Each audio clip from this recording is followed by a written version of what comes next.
ఈరోజు మన రెసిపీ వచ్చేసి మటన్ పికిల్ అండి. చూస్తున్నారు కదా ఎంత కలర్ఫుల్గా ఉందో. టేస్ట్ కూడా చాలా బాగుంది. చాలా సింపుల్గా చేసుకోవచ్చు. ఒకసారి చేసి పెట్టుకుంటే 6-7 నెలల వరకు చాలా ఫ్రెష్గా ఉంటుందండి రూమ్ టెంపరేచర్లోనే.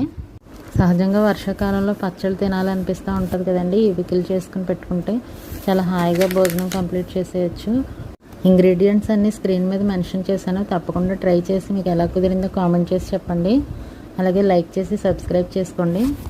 మటన్ కుక్కర్లో పెట్టాం కదా, 2 విజిల్స్ వస్తే సరిపోతాయండి. ఎక్కువ విజిల్స్ అయితే చెదిరైపోతాయి. తర్వాత ఆయిల్లో వేయించేటప్పుడు కూడా ఎక్కువ వేగించాల్సిన పని లేదండి. కొంచెం బ్రౌన్ కలర్ వస్తే సరిపోద్ది. మెంతులు వేయించేటప్పుడు లోపల వరకు వేగేలాగా లో ఫ్లేమ్లోనే వేయించుకోవాలండి. అప్పుడే చేదు రాదు. పచ్చడి పూర్తిగా చల్లారిన తర్వాతే నిమ్మరసం కలపాలి.